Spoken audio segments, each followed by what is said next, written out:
Hi friends, welcome back to my channel. வெள்ளிக்கிழமை அன்னைக்கு காலையில் எடுத்த விலாக் இன்றைக்கி உங்கள் கூட ஷேர் பண்ணிக்கிறேன்.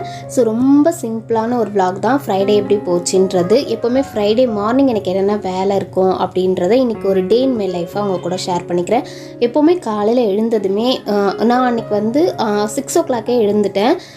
எழுந்துட்டு வாசல்லாம் தெளித்து கோலம் போட்டுடலாம் அப்படின்னு சொல்லிட்டு எழுந்துட்டு கொஞ்சம் நேரம் ரிலாக்ஸ் ஆகிட்டு அதுக்கப்புறம் வாசல்லாம் தெளித்து கோலம் போட்டுட்டு எப்போவுமே வெளியே எழுந்து வந்ததோ ஃபேஸ் வாஷ் பண்ணிவிட்டு நம்ம கோலம் போட்டுட்டு வந்துடணும். ஏன்னா மகாலட்சுமி வந்து எந்த வீடு காலையில் மங்களகரமாக இருக்கோ அந்த வீட்டுக்கு தான் வருவாங்கன்னு சொல்லுவாங்க. ஸோ நான் வந்து நம்ம வந்து ஃபேஸ் வாஷ் பண்ணி ப்ரஷ் பண்ணிட்டு நம்ம துளசி கூட தண்ணிலாம் தெளித்து விட்டுட்டு வரலாம், தப்பில்லை. ஸோ நான் காலையில் எழுந்ததும் இது என்னுடைய ரெகுலர் ஒர்க். காலையில் கண்டிப்பாக வந்து வாசல் தெளித்து மங்களகரமாக ஒரு கோலம் போட்டுட்டு சின்ன சின்ன செடிக்கெலாம் தண்ணி ஊற்றிட்டு உள்ளே வந்துடுவேன். காலையில் கண்டிப்பாக நான் போகும்போதே பசுமாடு வந்து நிற்கும். பசுவோட முகம் லக்ஷ்மி முகத்தில் பார்த்துட்டு தான் நான் வருவேன்.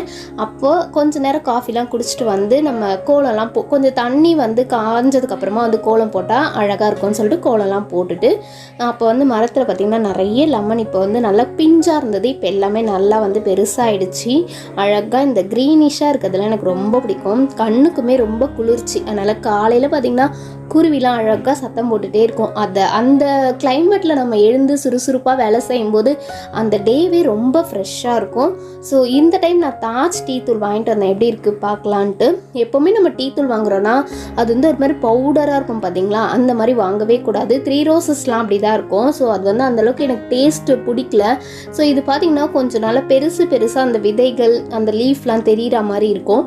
ஸோ இந்த மாதிரி வாங்கிட்டு வந்தேன். டீ எப்படி இருக்குதுன்னு பார்த்தா நான் வந்து ரொம்ப டார்க்காக குடிக்க மாட்டேன், மீடியமாக தான் குடிப்பேன். ஸோ அதனால் காலையில் ஃப்ரெஷ்ஷாக ஒரு டீ குடிச்சிட்டு அந்த டே வந்து ஸ்டார்ட் பண்ணணும். அப்போ தான் அந்த டே முழுக்க நம்ம ஃப்ரெஷ்ஷாக எனர்ஜெட்டிக்காக ஒர்க் பண்ண முடியும். ஒரே ஒரு டீ காலையில் குடிப்பேன், ஈவினிங்கில் வந்து ஒரு பால் குடிப்பேன், அவ்வளோதான். இதுக்கு மேலே நான் எதுவுமே எடுத்துக்க மாட்டேன். அன்றைக்கி வந்து ஃப்ரைடேன்றதுனால ஹேர் வாஷ்லாம் பண்ணிவிட்டு துளசிக்கு வந்து ரெகுலராக பூஜை பண்ணுவேன் நான் வாசலில். ஸோ துளசிக்கு போயிட்டு பூஜை பண்ணிவிட்டு அதுக்கப்புறம் கோவிலுக்கு போகலான்னு இருக்கேன். அதுக்கு முன்னாடி நிறைய பட்டர் வந்து ஃப்ரீசரில் ஸ்டோர் பண்ணி வச்சுருந்தேன். அதெல்லாம் எடுத்து வெளியே வச்சிட்டோம்னா கொஞ்சம் நேரத்தில் இது மெல்ட் ஆகிடும். அதுக்கப்புறமா எடுத்து நம்ம கீ ரெடி பண்ணிக்கலாம் அப்படின்னு சொல்லிட்டு ஸோ வெளியே போயிட்டு வாசலில் துளசி நம்ம வச்சுருக்கோம் இல்லையா, அந்த இடத்தெல்லாம் க்ளீன் பண்ணி தண்ணி ஊற்றி கழுவிட்டு மஞ்சள் குங்குமம் வச்சு கோலம் போட்டு ஒரு விளக்கேற்றி வச்சுட்டு 2 ஊதுவத்தி ஏற்றி வச்சுட்டு கொஞ்சமாக கற்கண்டு நெய்வேத்தியமாக வைப்பேன். எவ்ரி ஃப்ரைடே மறக்காமல் நான் இதை செஞ்சுடுவேன். எப்போயாவது ஒரு நாள் ஸ்கிப் ஆகிடும், நம்மளால் செய்ய முடியாத சூழ்நிலையில் விட்டுருவேன். ஸோ இப்படிதான் எப்போவுமே ஃபாலோ பண்ணுறேன். நான் குட்டி குட்டியாக நிறைய விதெல்லாம் போட்டு வச்சுருந்தேன். அந்த துளசி வந்து அழகாக வளர்ந்துருக்கு. ஸோ டெய்லியும் தண்ணி மட்டும் தெளித்து விட்டுருவேன். எப்போவுமே வெயில் ரொம்ப அதிகமாக இருக்கா. ஸோ காலையில் சாயந்தரம் 2 வேளை தண்ணி விட்டுருவேன். வெள்ளிக்கிழமான சுத்தமாக கோலம் போட்டு பூஜைலாம் பண்ணிவிடுவேன். மற்ற நாளில் வந்து கோலம் மட்டும் இங்கே போட்டு வைப்பேன் எப்போவுமே. அதுக்கப்புறம் விளக்கேற்றுறது வாரத்தில் ஒரு நாள் ஏற்றுறேன். நம்ம செவ்வாய்க்கிழமை கூட விளக்கேற்றலாம். ரொம்ப வீட்டில் விசேஷமாக இருக்கும், இப்போ நம்ம வீட்டில் படைக்கிறோம், நியூ இயர் அன்றைக்கெலாம் கூட நான் வெளியே பூஜை பண்ணி விளக்கேற்றினேன். அந்த மாதிரி டைம் நம்ம வெளியவும் மங்களகரமாக பூஜை பண்ணலாம். டைம் இருக்கும் போதெல்லாம் நான் போயிட்டு துளசி மாடக்கிட்டேயும் வெளியே பூஜை பண்ணிவிட்டு நிலவாசலில் பூஜை பண்ணிவிட்டு வீட்டுள்ள பூஜை பண்ணுவேன். இது என்னுடைய ரெகுலர் பூஜை ஒர்க்கு.